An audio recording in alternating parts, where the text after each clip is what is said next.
Yes, yes, yes. That's the sound of another podcast, peeps. How's it going? What you doing? And let's go ahead and bring in the bass. Here it goes. Oh, so good. Peeps. How's it going? What's happening? How you been? You alright? What you doing? That's right, peeps. My name is Kenny Molotov. I am a plumbing YouTuber, professional magician. I do a little bit of music. All the links will be down in the description below. You can find all my stuff down there. And I also do this weekly podcast called Chronicles of a Plumber. Now, let's just jump into the web just a little bit so that I can show you what the heck's going on. This is if you're watching this on YouTube, you'll be able to see the links here. If you're just listening, I'm going to read out where you can find my podcast. But that's a little bit weird because you technically have already found my podcast. But nonetheless, let's say somebody stumbles across this and wants a better medium for themselves. This is where you can find the podcast. Let me list it out. If you go to anchor.fm/Kenny-Molotov. You're going to find me there on Anchor. That's how I distribute this podcast right here. The different platforms that Anchor distributes it to is Anchor, Breaker, Google Podcasts, Pocket Casts, Spotify, Apple Podcasts, Castbox, Overcast, Radio Public, Stitcher. Those are the ones you can look up. Look up Kenny Molotov. I don't think it has the title Chronicles of a Plumber under there. Just look me up there. You'll be able to find those. You'll be able to download this onto your phone or whatever you use, and you can go to work and listen to this on the way to work and whatnot. But thanks for being here, peeps. What's been happening? Today, by the way, it's Sunday, November 18th, 2018. Yesterday was my wife's and I 13. That's 8, but 13 year anniversary. Woo! 13 years. You gotta be serious at that point, right, peeps? 13 years. We've only been married for 2. I know. You gotta be sure. You gotta be sure in this life, peeps. I'm just kidding. I knew she was the one a long time ago. But I didn't have money for a while. You know what I'm saying? I only became a plumber about 5 years ago. That's when stuff started being put into motion. You know what I'm saying? So, we celebrated our 13-year anniversary yesterday. Normally, Charity and I are a Red Lobster kind of couple. You know what I'm saying? Special occasions, we're like, yo, let's grab us some seafood. And we usually get the same exact thing. We usually go to Red Lobster. We get ourselves that lobster pizza that they got as an appetizer. Because for some reason, I had this thing one time and I hated it. And then for some reason after that, I came back and I ordered it again and it was the most amazing pizza I ever had. I'm blaming that first time on the chef because I don't know what happened. We get that. Then we share a big meal instead of get one each like animals. Because one meal will be enough. And we usually get a make-your-own meal sort of thing. We grab a little steak. We get pasta with shrimp, which is a big fan of my wife. My wife's a big fan of, I should say. And then we also get some garlic shrimp on the side. You know what I'm saying? Not too bad. But we didn't do that yesterday. We opted for something new. We went to Red Lobster. We went to Mandarin. Mandarin, peeps. Mandarin. My wife's not a huge fan of Mandarin, I gotta be honest. We haven't gone to it in a while. The last time we went to Mandarin was for my mom's birthday, I think. But we ended up going to Mandarin and stuffing our faces. You know, a lot of people, when they go to Mandarin and all-you-can-eat places, they feel bad because if you don't, you're spending $30, right? So if you don't get, like, at least 6 dishes in, you're going to feel bad. I'm the complete opposite, but I'll eat 3 dishes, but then everybody else will yell at me, and then I'll have to eat more. So we ate a lot. But it was good. We were happy. And then the rest of the day, I worked on music. Peeps, it was a lazy weekend for me in the sense that normally I got stuff to do around the house. I didn't do much around the house. All I did was work on the computer. I've been trying to come out with a bunch of songs lately, and instead of fully finishing this one song that's really in the last stages, I ended up making another song. Oh, the creative process is painful, man. Sometimes it just takes you over and you're like, man, I can't let this idea go. I got to make sure I keep giving it, because when the giving's good, it's good. You got to just You gotta just release that demon of idea. And then before I know it, I'm 18 hours into a song. I literally worked on music all day yesterday. Now, I'm a little bit behind with the YouTube game because I gotta do this, and then I gotta do a vlog. But while we're talking about it, let's pop over to the Kenny Molotov YouTube channel, which hit 2,000 subscribers about 2 weeks ago. We're sitting at 2,043 subscribers.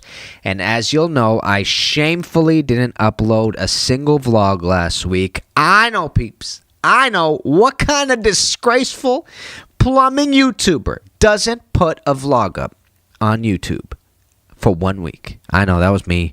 I did put up a Chronicles of a Plumber last week. I did do the podcast, but I was super busy, and then we just sort of, when you don't expect it, it just got super busy. I'll tell you the reason why I didn't put up a vlog last week. Saturday and Sunday are my big vlogging days. They're my big editing days.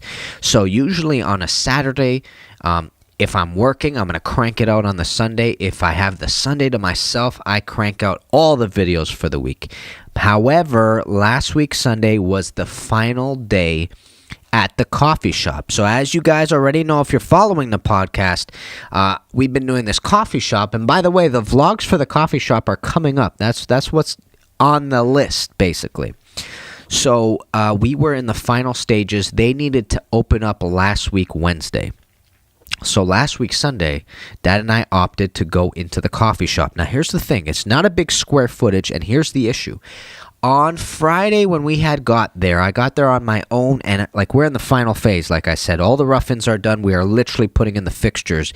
There were 3 electricians there, plus me, plus the 2 general contractors that work there every day. 6 people, and it's not enough space for 6 people. And the big issue was that when we got in there, there wasn't a lot for us to do because everybody was in our way, basically. Everybody's using the ladders we need, etc. So we were kind of struggling to get our hands into the game on Friday. So what we ended up doing is coordinating with the electrician. We said, okay, so are you guys coming in tomorrow? He goes, yeah, I'm coming in, and we're bringing 4 guys, not 3 guys, 4, plus the 2 general contractors that are there all the time. So Dad and I looked at each other like, Saturday ain't happening, you know what I'm saying? Saturday just ain't happening. So we decided, okay, you guys come in Saturday, we're going to come in Sunday. So we basically told the electrician, if he's cool with that, don't bring anybody in on Sunday, please, because we need to get our stuff done. And then we won't come in on Saturday. We won't even get in your way. It's not worth it because literally we're crawling on each other. You know what I'm saying, peeps? So that's what we did. But instead of me doing YouTube actually, I did do YouTube on Saturday. I did my podcast, but I didn't have enough time to edit the vlog. And I was thinking maybe Monday, maybe Tuesday. No. What I ended up doing Saturday was the podcast, and then I had to do stuff around the house. Man, adulting sucks. I know. And then come Sunday, Dad and I left there at 8 p.m. or some crap like that. So it was super busy. I got some stuff to show you about that. I'm going to be showing you a grease interceptor was a little bit of a nightmare. So we're going to show you that. And then Monday, Tuesday, we got busy at work. So I didn't have a lot of time to come home and edit a vlog. Please forgive me. I got to get one out. I know, and I'm going to. But that's my little spiel about what happened last week. Let's jump into Instagram. Guys, the whole podcast is based around Instagram. So if you don't have me on Instagram and you do have Instagram, Molotov_plumbing. If you don't have me on Facebook, Kenny Molotov. Okay? And on YouTube, Kenny Molotov and Chronicles of a Plumber. Go down in the description. You'll be able to see everything there, okay? The reason why I use Instagram is because I upload every day to show you guys what the hell's going on in my life, what I'm doing for work, so that I can get into the studio at the end of the week. I could talk to you about the intricacies of these things and what's going on and how I installed them, the things I ran into, so you can learn from me, so we could just talk, so just chat. You know what I'm saying? By the way, this level of energy that I'm providing to you right now is coming from a good old tea. You know what I'm saying? I have some red rose tea in me. I'm not amped up like this all day. I hope you know that. I'm pretty chill, but at the same time, I'm excited to talk to you. So I'm a little bit excited. So let's pop in. Because I didn't do any vlogs last week, I don't have a video to show you, but I got this video right here that I want to show you. Let's go.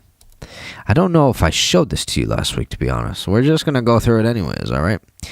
What you're looking at here is a call that I got last week. And if you look on the bottom left here, you'll see water running.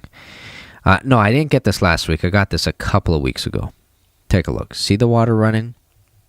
So this might make no sense to you, but here's what I wanted to let you know. A couple of weeks back, my dad's in Montreal. I'm pretty sure I told you. And we got a call at like 7 o'clock on Saturday night, which basically was that something was leaking. And I just wanted to show you what exactly was leaking here. I'm going to go through it quickly because we talked about this last week, all right? What you're seeing here is like after an hour and a half of me trying to open up holes in people's units, okay? This is an MJ coupling that's broke. It's broken. You see this? This is a Y right here, okay? This is an MJY. It is a steel black cast iron Y, and you got MJ couplings on the left and the right. But actually, on the right, you have a threaded piece into, I think this is 1.5 inch copper, and above here, you have an MIP, which is 1.5 inch copper as well. So, what's happening here is this Y right here is distributing to the right for the vent, and then above, with this MJ coupling right here, it goes up to the drain above, to the floor above, and it actually reduces to 2 inch up there rather than this 3 inch Y. So, if you look at that MJ at the top there, that MJ is broke. It's broken. It's seen better days. Its life expectancy is over. It treated the building well. Now it's not doing anything for anybody. So that leak you're seeing over here is people letting out water above. They're washing their they're washing their dishes in the sink, in the kitchen stack, and it's running down into the units below. So you're seeing it on, it was 1108 all the way down to like 908. So this is me finally finding it, opening it up, having to remove this MJ and this MIP, and then putting it new like this. Look how pretty that is. So what we ended up doing was cutting it above the MIP here. We ended up removing this MJ coupling right here, putting a brand new one, and we had to add a brand new 3 inch MJ, and we had to add a brand new 2 inch MJ, and that's what you're seeing right here.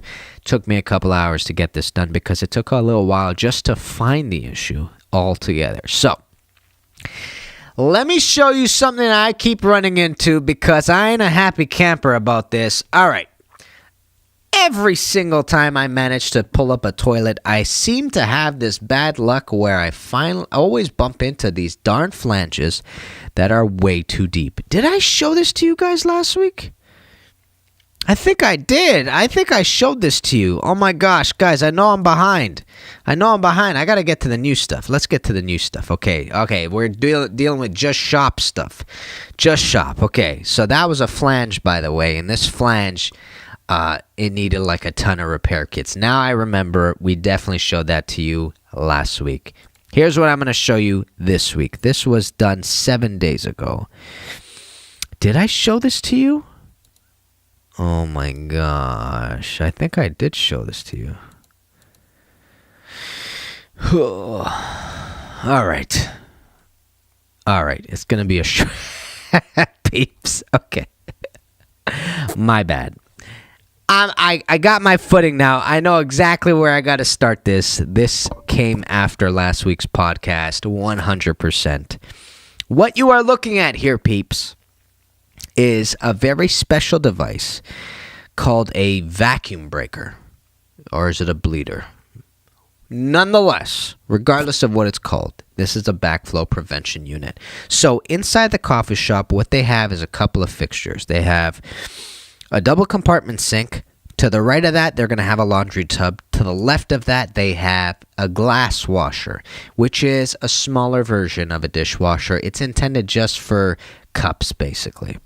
So, the code requires that every single device, like a glass washer, like an ice maker, like even fridges, require to have a backflow preventer installed inside of it, because what they've noticed is that contaminated waters can get back into those devices if the right variables sort of take place. So what you're looking up here is a device that takes in a supply line, and what you see this above, this thing above is essentially, I'm pretty sure it's called a vacuum breaker, and essentially what happens is that it allows for a certain direction of flow, but when the flow goes in the opposite direction, this vacuum breaker above opens so that water starts spilling out the top rather than going into the hose back into the machine,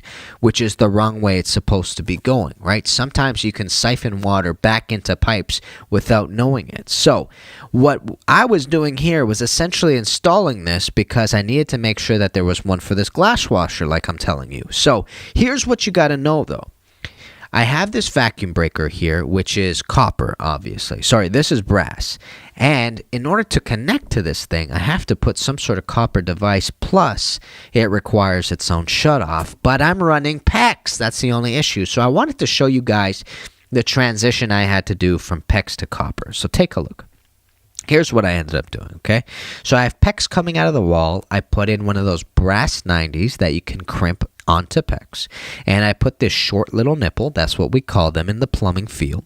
And then I put this short little nipple, and here's what you're looking at. You're looking at a short little nipple of copper connected to a brass piece, which is a transitional piece between PEX and copper, okay? You got to solder that bad boy onto that, and then you got to solder a 90 all the way up to a ball valve, and then finally bring up another piece of pipe and then connect your vacuum breaker on top of that, right? And then you got to crimp. This was a tight spot against the wall, which is difficult to crimp. Get that all done. You got to support it correctly. You got to make sure it looks nice and purty and that it's straight, and you're good to go. Takes a little while to do this, though. It's not the fastest job in the world, but it's also not the slowest job in the world. So it probably took me about half an hour to get this done well. You know what I'm saying? And that includes soldering. That includes putting up these two mounts here. So what you're seeing here is a tiled wall, but the tiled wall has no support behind it, right? A lot of times you're going to meet a tile wall and there's only drywall behind it and there's no stud behind that. There are only studs in certain areas, and you're going to have to put a piece of wood there. So what you have to do is you got to drill a couple of holes, and you got to have plugs. Plugs are essentially a device that go into a hole, and that when you put a screw into the plug, it opens up the plug, and it essentially solidifies the hole that the plug has inside the hole. I said hold that the plug has inside the hole. I know that it sounded like I said hole twice, but that's what you have to do. You have to drill these holes, you got to put these plugs, then you got to put whatever device you're putting on top of that, which is what you're mounting. In this case, it's wood. Then you got to drill holes in the wood to make sure that it aligns with the plug, and then you got to screw the hole, screw the screw into the holes, and make sure that it goes into the plugs, and then it holds it right there. And that's basically what you had to do. Then you have to do a little bit of soldering, crimp that bad boy, and we're talking about having a fully functional vacuum breaker or backflow preventer. That is number one, my friends. That is number one. Let me show you the most difficult thing of the day. I don't know what Budweiser Poppy was saying. He said video, ? Maybe he was asking about my YouTube video this week. I don't know. So here's what I want to show you, okay? What you're looking at here is what the double compartment sink looks like underneath it, okay? Now, you see these two things right here? These are basket strainers, and you need these specialized basket strainers for this sink itself. You can't take any sort of kitchen sink basket strainer and put it inside this thing because these are way smaller. They're actually called a commercial basket strainer. So when you go up to a supplier, automatically ask for these guys because they're tiny little things. They look like this. They are by far, my friends, by far the most irritating part, I should say, to install. And the reason why I say that is because they're uber difficult to crank tight. And they're uber difficult to crank tight, I found out, when you're using putty rather than the rubber that they're providing. Now, here's the thing. My dad's old school, and I'm under my father's wing. You know what I'm saying? And Dad doesn't like using rubber underneath anything. For the most part, he likes putting plumber's putty, onto basket strainers. That's what the man likes, right? So that's what he expects of me. So when my dad's around, I got to do it. But here's the thing. We ran into a couple of issues with these basket strainers. The same basket strainer was causing issues. It was leaking. We took this one out. We put the new one in. It also leaked. So my dad says, screw it. Take out the putty, put in this rubber. And let me tell you, peeps, the rubber that the basket strainer provides is way better, way healthier to use than the putty. And the reason why that is because when you're tightening against this rubber, it actually stops the entire unit from spinning. Normally, these stupid basket strainers spin infinitely if you don't have any sort of backup, which is the hardest part about it. Sometimes you're going to have to even borrow somebody. Just say, hey, look, I know we're working in a restaurant. I know you're cooking up a meal. If you want to sink, you got to come with me, man. Forget the meal for a minute. You bring them over. You give them some sort of pronged or forked thing to put inside this basket strainer, and you crank that bad boy tight. With the rubber inside, it was way easier because it was tightening way faster than with the putty. So I want to tell you guys something that you can't tell my dad from now on. If he's not around, I'm just using the rubbers that they're providing. Forget about it. I ain't doing nothing else because they work better than the putty. Don't tell Dad I said that. Let's keep moving on. So you're looking at two basket strainers, and this little thing on the left side is a 3-inch inlet. It's a 3-inch drain, I should say, because the grease interceptor that we bought is 30 BPM, which is a measurement of the amount of water and grease it can hold, I assume. And it has a 3-inch inlet, 3-inch outlet. And let me tell you guys, I roughed this in pretty good, but it was still a disaster to get done, which is why I wrote above, I genuinely love and hate this fixture. It is the most frustrating to get connected and yet the most satisfying to finish. That is the most accurate description I can give about grease interceptors. It is the most frustrating to get connected because you are constantly working under the sink. Okay? It's a very tight space, and even when you rough it in almost perfect, if you didn't rough it in exactly perfect, it's going to be tough.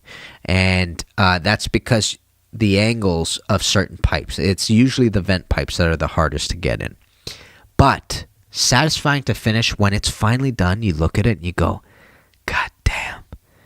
This was like all 5 years of my apprenticeship put into one job just to get this done. Let me show you what's going on here. So, these are the two basket strainers I was talking to you guys about, and they both have tail pieces here. That's the difference between them now. Now, here's the issue I'm dealing with, okay? Let me go back. I want to show you guys what it looked like when it was roughed in, and it was right here. We talked about it last week, but here's what it is, okay? So you got your 3-inch right here, which comes up to a vent. And then to the right, you're going to see 3 vents, okay? You're going to see 2 of them for the interceptor. This one is for after the trap. This one is for the inlet of the interceptor. And this fixture right here is for the laundry tub that we're not talking about right now, but it has its own separate trap as well, okay? This is what you're looking at behind the wall, okay? Now there's a wall there, okay? Let's get back to this. Get you guys up to date, all right? So here's the thing. I was intending to run this bad boy right here really far with a running trap. A running trap is a trap that essentially your outlet doesn't go directly into the trap. It offsets and goes into the trap at a later point. That's a running trap, okay? And this is sort of a running trap. It's definitely a running trap. It's just not a long running trap. So here's what I did. The tailpiece on the left connects into a 90, moves over to a TY on the right. The TY on the right takes the second compartment of the double compartment sink, and then it runs into a fitting 90 that goes into the trap. Now, I had to design the trap, I had to maneuver it so that it was as close to the wall as possible, because we had to go in behind the leg, you know what I'm saying? So, a couple of things you got to know. This is a union trap.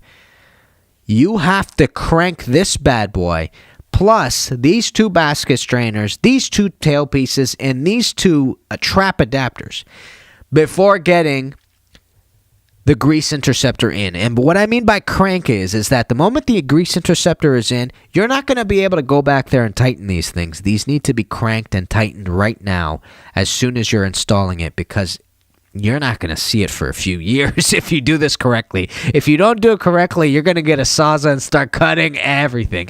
New grease interceptor is brought into the building. Okay, so I designed the trap so it goes right up against the wall, and then I had to put the vent, which is an anti-siphon vent, to the trap itself. It protects the trap. It also helps the drain flow with air. Okay, so that's what you're seeing up here. There's a TY immediately after the trap, and it is going up into a fitting 90 and going into another 90, which is the vent on the trap, the vent for the trap. Okay, let's keep going.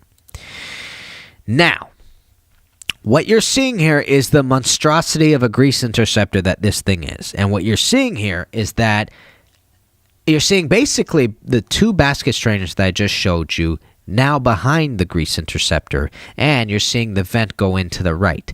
On the left-hand side of the grease interceptor is the outlet of the interceptor, and there's a couple of things you got to notice, okay? The first thing is that it is a TY on the outlet of the interceptor, and we did this strategically because on the outlet of the interceptor, you need a cleanout. Now, this can manifest as an end cleanout or a line cleanout. We opted for a end cleanout. Sorry, that's why we put in a TY. So what you're seeing on the end of this thing is actually a cleanout. What you can do now is take a pair of pliers and you can take out this cap. It's actually a cap that threads in. You could take this out, you could throw a snake in and clean out the 3-inch pipe that it goes into. Okay, so this is the one side of the grease interceptor. This is the outlet. Let's go to the right now. Now, this is where the magic took place. This is where all the frustration and all the language that no Christian should use was being used, okay? I was saying things no father should hear me say. And my father was there while I was saying it, okay? And he understood. Because if he was under there, he'd be saying the same thing, probably in his Greek/Russian accent. And that's basically the game plan, fam. Let me tell you what happened.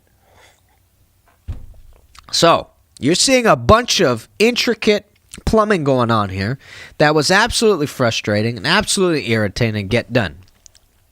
So, you remember earlier in the picture. Let me show you. You remember earlier how I did this trap right here, okay? So this trap comes out, the vent goes up, and then on the other side, on the outlet of the TY to the vent, I have to run a pipe super, super far, okay? I have to run it all the way to this point right here.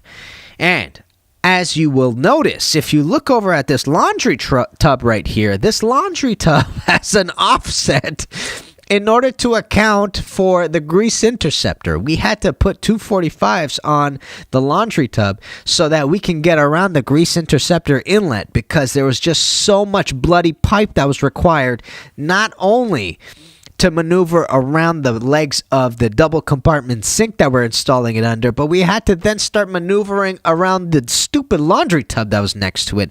I'm telling you, man, this was tight fitting, and it's always this bad when you're dealing with interceptors, man. Okay, so I ran this bad boy all the way here, and then I had to throw in a 90 into another 90 that goes into this clean out right here. And then immediately after the clean out, you got another fitting 90 that runs to the second vent which is the vent to protect the interceptor. Sorry.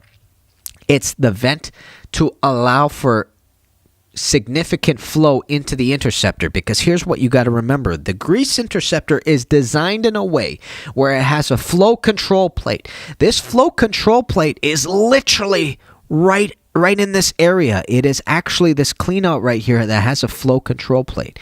And what that basically means is that it comes down into a really small diameter, even though it's 3-inch. Comes down into a really small diameter, and it does that because the job of the grease interceptor is to keep as much grease as possible. Now, here's the thing, though, peeps.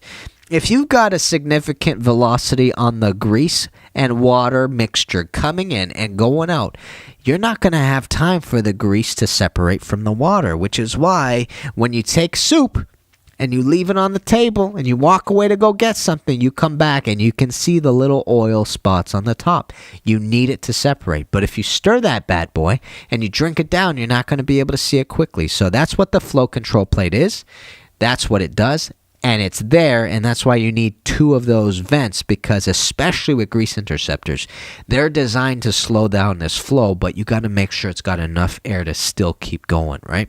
So it was a significant, difficult fixture for us to get. And I know what you're thinking. Those of you that are hardcore plumbers, those of you that are sticklers for code, will look at me and go, Kenny, you shouldn't be using 290s if you could use 245s, to which I say to you, bro, you had to be there, man. It wasn't easy. It wasn't easy at all, and 245s would have went straight into the leg. I promise you, I initially decided to go 245s, which you're supposed to do, rather than go 90. But it was going right into the leg, and unless I modified the leg of this silly little laundry tub, it would have looked super awkward, super weird, and honestly, the angle was not there for it, unfortunately. It was not there for it. Now, here's the thing. I got a question for you peeps out there. I don't know if you could answer it for me, but if you're listening and you want to shoot me a message, let me know down in the comments below. Here's my question to you. You are allowed a total of 135 degrees of turn before you get to your protecting trap. That's the rule in plumbing for fixtures that are sinks. You're allowed 135 degrees of fixtures before you get to your protecting trap. Now, here's my question for you. As you saw with this grease interceptor, it gets to the trap immediately. Immediately. And after that, it does 180 degrees of turn. And then it gets to another vent. So my question to you is this legal? Are you allowed to do this as a plumber? Because I still, in the back of my head, don't know. Every time I encounter a grease interceptor and I have to do something like this, I think to myself, look, it's already at its protecting trap, so I can add more twists and turns if I want to. And then I put it together like this, and I think to myself, yeah, it's right. And look, I got to be honest, the inspector passed it. So I assume either the inspector missed it or the inspector looked at it and said, yeah, we're good to go. Keep going. So let me go one more picture. I want to show you the outlet of the interceptor. This is the bad boy right here, and this is the cleanout I'm talking about. This is the end cleanout, okay? So these are 2 separate pieces. This is a TY that's 3-inch, and then this is a 3-inch end cleanout. You have to glue these together, right? That's the best part about these plastic pipes. You have to glue these together. And once you glue them together, this functions right here. You see how it has a little knob? We're talking about the end cleanout. This is the cap to the end cleanout. So you can thread it in to the right, you close it, to the left, you open it.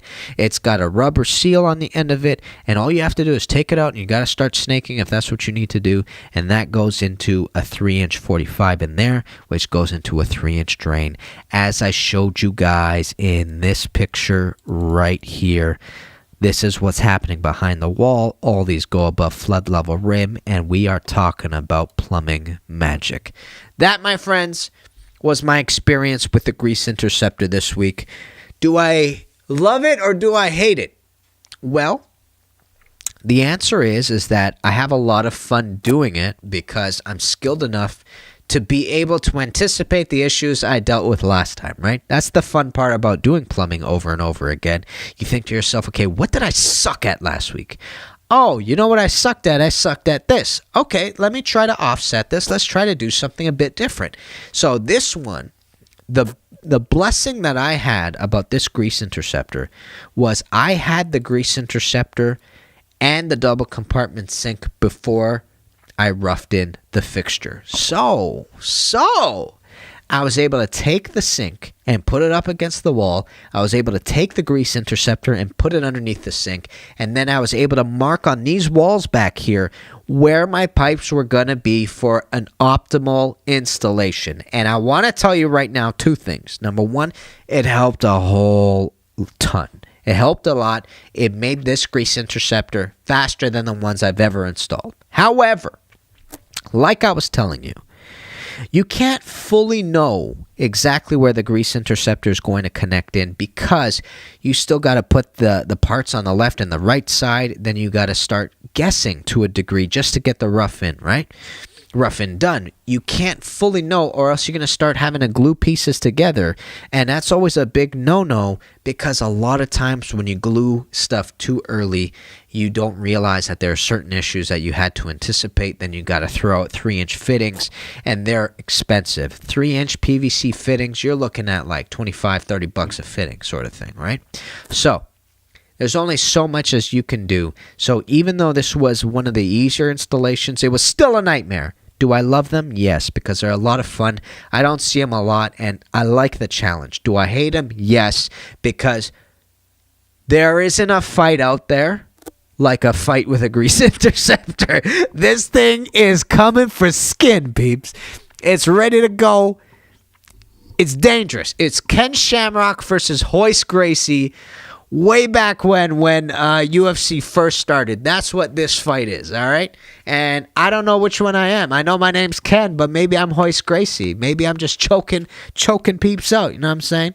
I don't even watch UFC that much anymore, to be honest, so never mind that reference, okay? If you don't know what I'm talking about, I hear you. It's Ken versus Ryu in Street Fighter. Now, you're probably going, bro, why do you keep on bringing up Ken references? Are you a narcissist? Take it easy with the name calling. Thank you.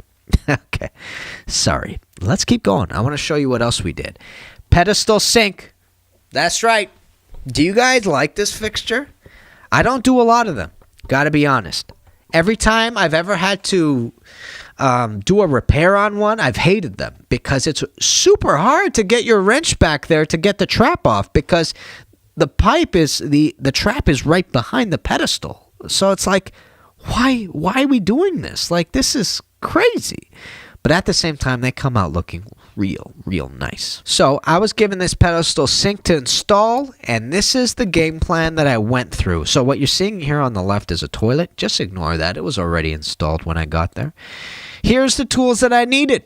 And these aren't all the tools. These were only the ones I got just for the initial parts of the installation. So what you see right here is a ratchet. This ratchet has a very specific tool on it. I don't even know what it's called, but this holds supply lines, and it tightens or it loosens supply lines. It's a dream. I only found it at Lowe's, I think, or was it Rona? One or the other. Really useful tool. Actually, if Josh McFate is watching, Josh, you asked me about this tool. Rona or Lowe's? I'm pretty sure it might have been Rona. It might have been Rona, but super useful tool, okay? Then you have above T-tape, Teflon tape, what we plumbers use.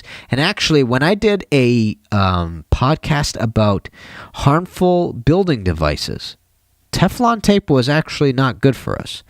I don't know. I like to not think about it if it's bad for me and I have to use it, you know what I'm saying? So we also have some dope over here. Dope is what we use. Two different things, two different theories. One theory is dope is used as a sealant. The other theory I've heard is dope is used to make sure that two metals do not seize on one another. Either way, we use it. I find that it helps with leaks, and it also helps with the seizing part. So it does both for me. Above here, we have some plumber's putty.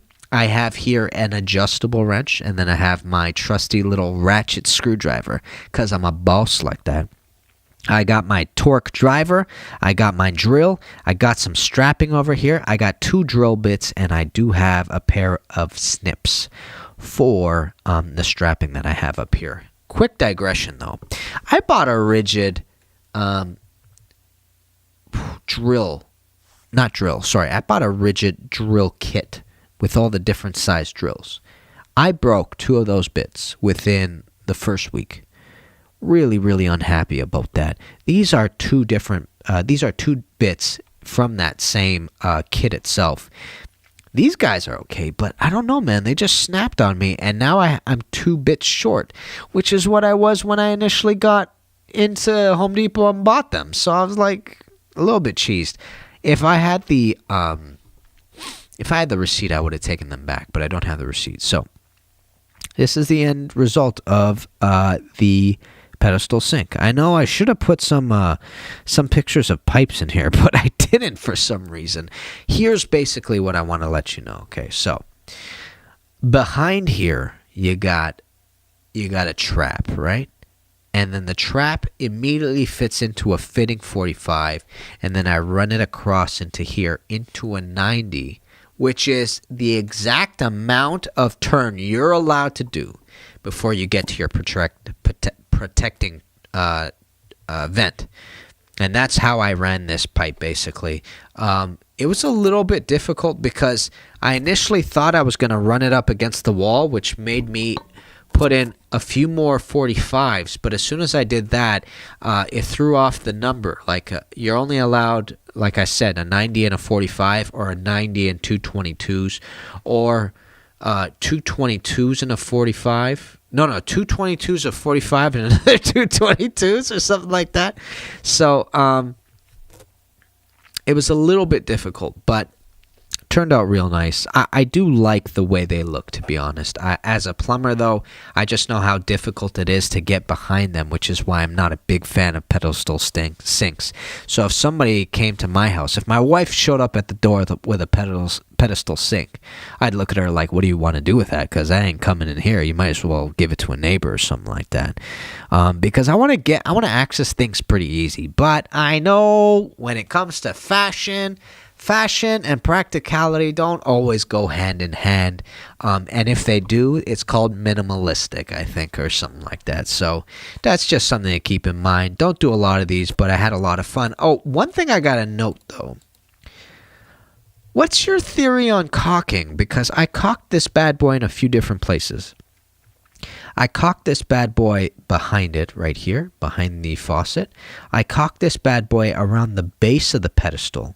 And then I caulked this bad boy between the pedestal and the bowl right here. So do you guys do that much? Or do you do less or more or whatnot? Or let's see. Last job of the week. Got to tell you guys about this uber irritating, uber difficult spot to get into. Now, I'm going to bring up something controversial to the plumbing community, and I just want to bring it out there and I'll find out what you guys think. Shark bites. How do you feel? You for them? You against them? You think they're hell on earth? You think they're a blessing from God? What do you feel about the shark bites in the plumbing industry? Because I'll tell you right now, wasn't a big fan, but now Kenny Molotov's all for the shark bites. The shark bites are a very important thing, in my opinion. And I'll tell you exactly why they're an important thing for 2 reasons. Number 1, there are certain spots that you're going to get into where you're going to have no choice but to put in a shark bite or put in some sort of compression coupling. Couple of instances where that happens is when water is in the pipe that you can't stop. From time to time, you're going to meet a valve that for whatever reason has deteriorated, and a very tiny little drip is going to be going through this pipe, which will irritatingly not allow you to solder, or you're going to have to do some hocus pocus, throw in some plumber's bread, and hope that you didn't clog it on your own or whatnot. I've never used bread before in my life other than for making sandwiches. So I've never used it during a plumbing installation, but that's what some people opt to do. So in a situation like that, soldering is super difficult, like I was saying. There are also some tools on the market that you can throw into the pipe as you're soldering, throw in a valve so that it will stop the water from getting to you long enough so that you can solder the valve on the one side, pull out this little device, and then close the valve, and then continue soldering from the closed side of the valve. That's one thing to do as well. But every once in a while, bro, I think to myself, you know what would be so easy? If there was like this device out there where if you had a cut pipe that was dripping ever so lightly, that you could just slide onto the pipe and then you walk away. And you know what? God answered our prayers as plumbers. He said, bro, I'm going to make some clever guy or gal. I don't know who invented the shark bite. You know what? Why don't we do that later? Where did the shark bite come from? That's what we're going to look up after this, okay? On this podcast. Just off the top of my head, that's what we're going to do. Somebody invented this thing, which basically comes onto a pipe and locks onto the pipe. Water seals onto the pipe. And this is a manifestation of us using it, okay? This was one way we did it. Now look, you see this hole right here? Well, this hole was much smaller before, but there's a valve right here that you're looking at. These are 2 laundry valves. No, they're not laundry valves. They're line valves, but they're the ones that you have to rotate to the right to close, open to the left sort of thing. I think they're EMCO. Not sure. Take a look. Oh, no, I went too far. Don't look. Okay. I had to cut a bunch of drywall to get to these valves. And you see this wire right here? Yeah, that's electrical. You got to be careful, man. Anytime you're using a Sawzall, make sure you don't go too deep. And that won't even guarantee it. But what you're looking at here is 2 valves that don't shut correctly. And then on top of that, this house, I got to say right off the bat, had a main that did not shut fully either. So we were very lucky to be able to do this repair because initially when I had turned it off the water, there was so much of a stream of water that I was like, there's no way I'm opening up either of these pipes because we're just going to have water pour on my face while I'm trying to put this together. So eventually, after draining the whole house, we came to realize, okay, it wasn't as bad as I initially thought. It was dripping, but it wasn't a full stream of water. So we have to replace these 2 valves. These 2 valves go out into the garage of the house. Now, what are they doing in the garage? This is hot and cold. Why is hot going into the garage? I'll tell you. There's a laundry tub outside in the garage. Now you're looking at me like, okay, that's cool. So it's like a heated garage. Nope. No, peeps, no heated garage. It is a regular garage that takes on all the cold that's outside. So what they've noticed in the past is that these valves and these pipes, they end up freezing. So they don't want anything to burst. They called us in and they said, okay, we want to be able to shut this water off. And now's the season because we had a big snow day the other day. So can you come in and give us a couple of valves that will do that job for us? So we're like, yeah, sure, no problem. We come there. The main doesn't shut fully. This is what we see. I turned to my dad. I said, shark bite. He goes, you think? I said, yeah, man. Because of that water coming in, we can't guarantee that the drip won't stop happening while we're soldering. So, and it's above our head, by the way. So soldering above your head is always difficult. Just for accessibility issues. Also, you got to be super careful to make sure that you wear eye protection because that solder is going to fall on you. If the solder is going to fall, it's going to fall right on top of you. So you got to be careful.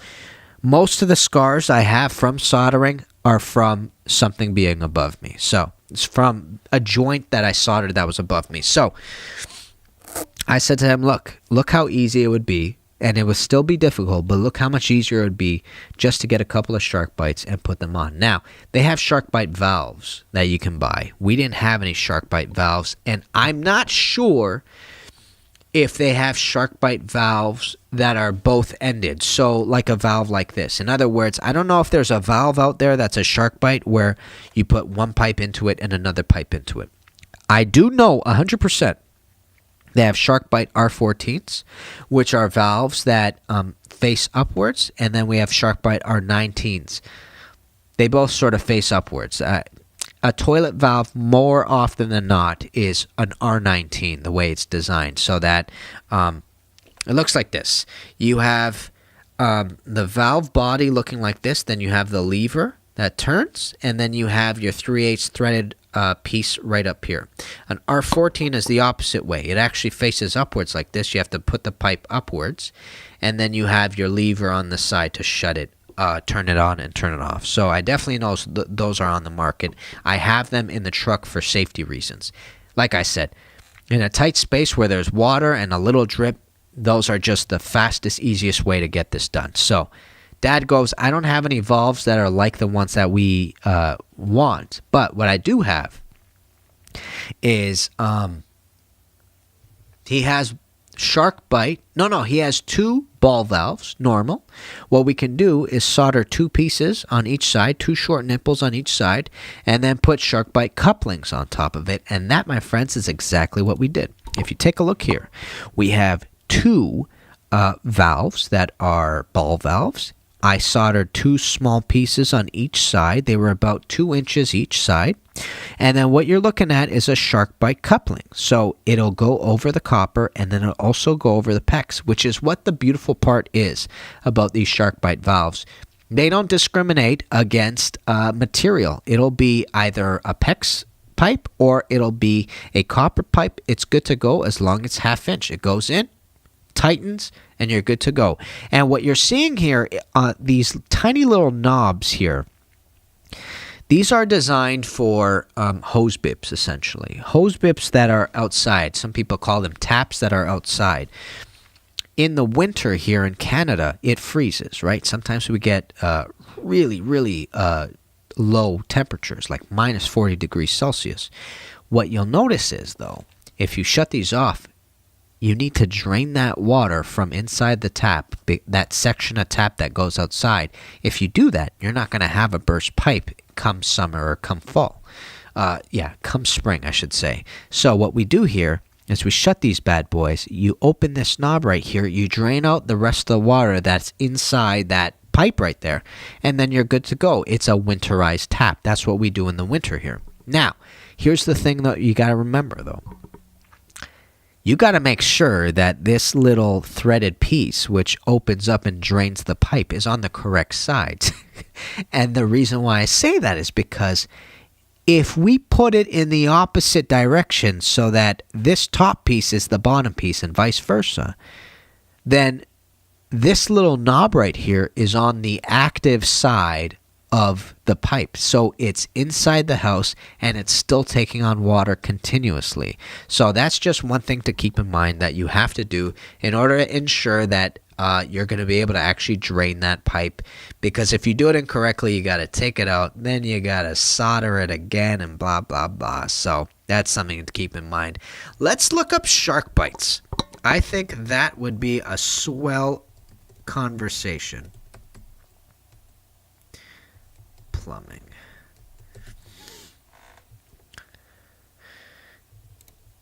Sharkbite.com, my man. Let's look it up. All right, products, new products, buy system, buy application, buy market resources, about Sharkbite. Yeah, let's do it, man. I want to know. All right, so we're on sharkbite.com right here. We're going to be talking about what Sharkbite is.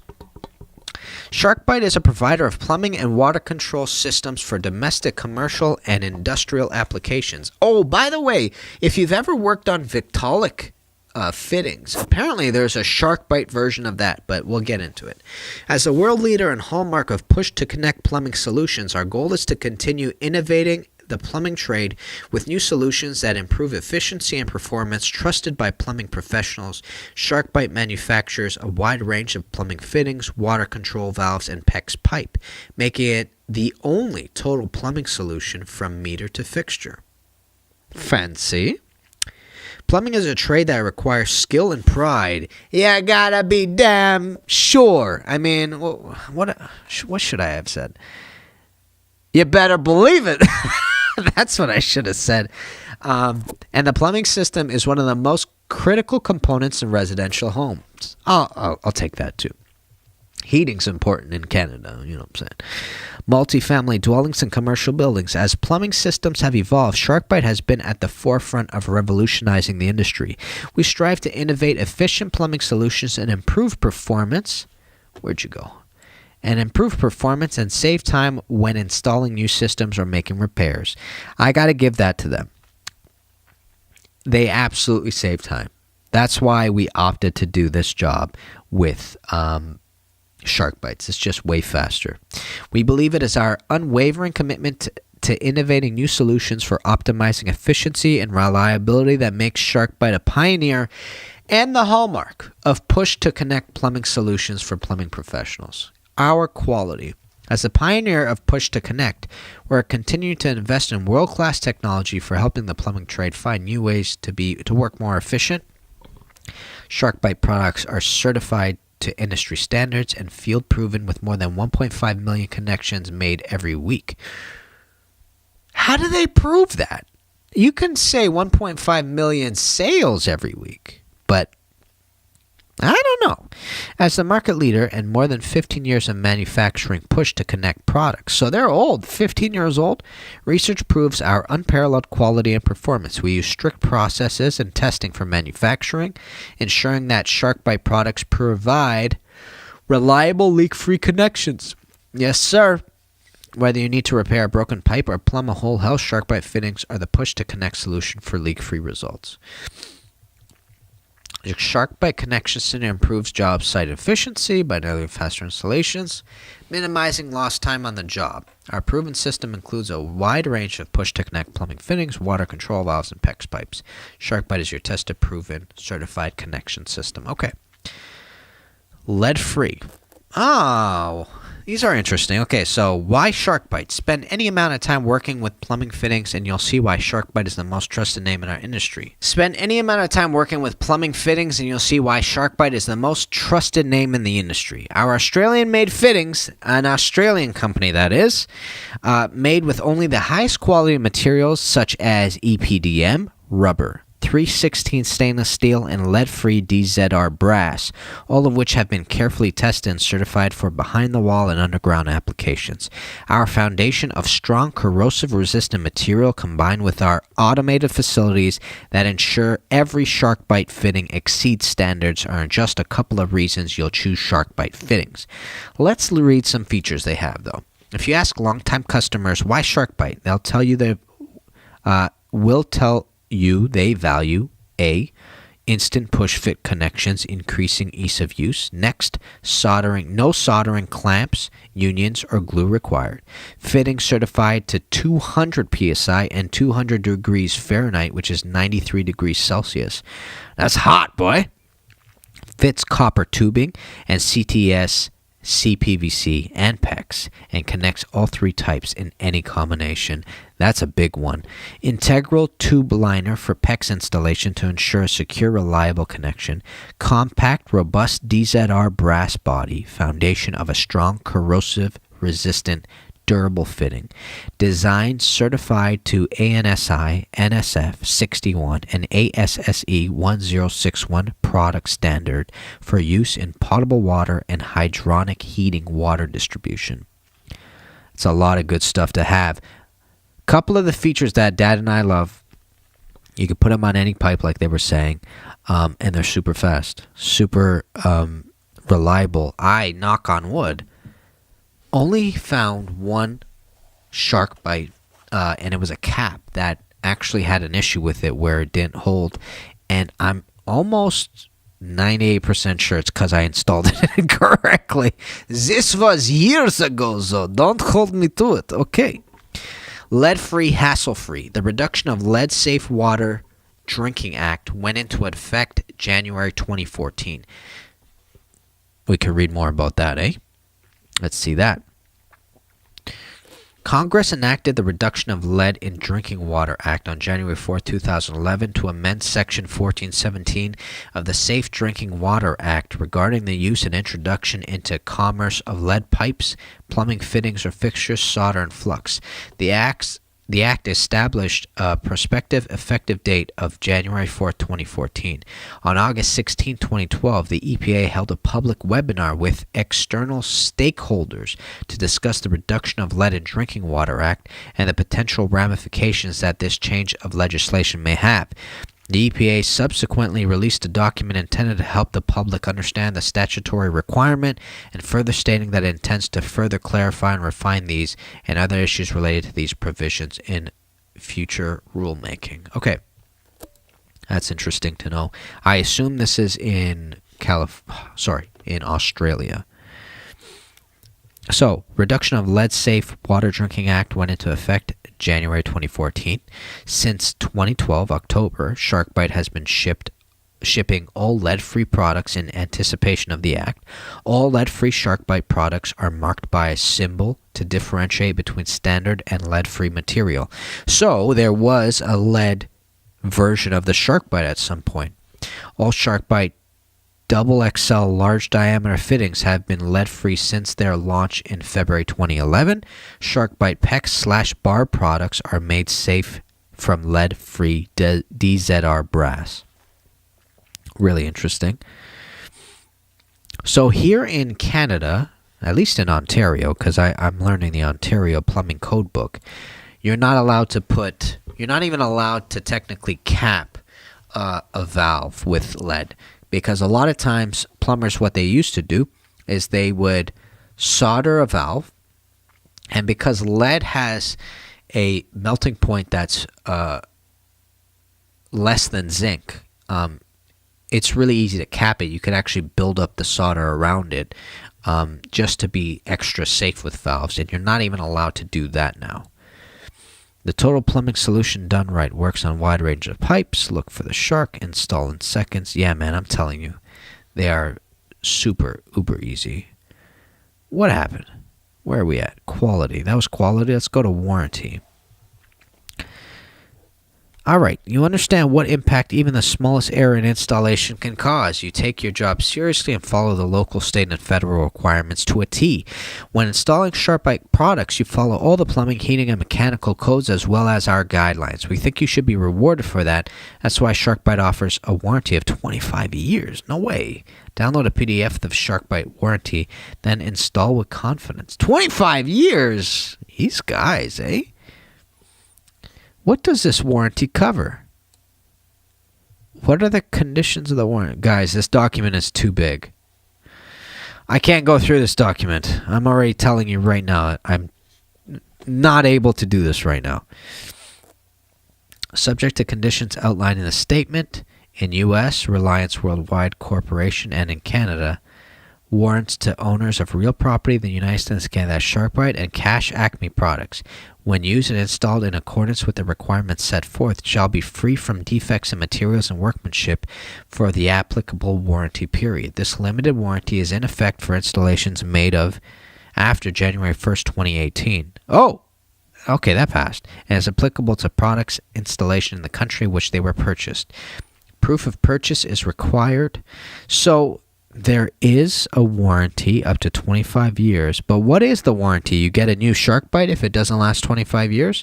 Or do you fix the flood, SharkBite company?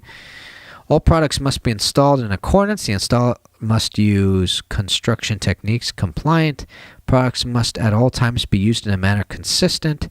Additional product-specific conditions. How long does a limited warranty cover? Last, and what other specific conditions exist for each product? This is a lot of lawyer jargon. Yeah, this is a lot of lawyer jargon. What does it not cover? Not be responsible for any other incident, indirect, contingent, special, or consequential damage, including without limitation, economic loss, lost profits, or the cost of repairing or replacing other property which is damaged. All right, that says it all. They're basically saying to you, look, if your SharkBite fails within the next 25 years, if it was installed correctly and that whole litany of different specifications that they needed, then they'll provide you a new SharkBite. But the damage that happened, bro, that's on your own, fam. That's what you got to do. So that's good to know that they have a warranty for the part, I guess. So that was interesting, eh?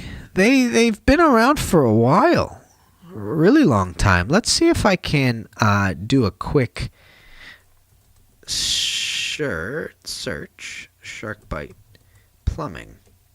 I wonder if there's a Wikipedia page where we can get a just like an overview of when the company came into being. Yeah, that's it.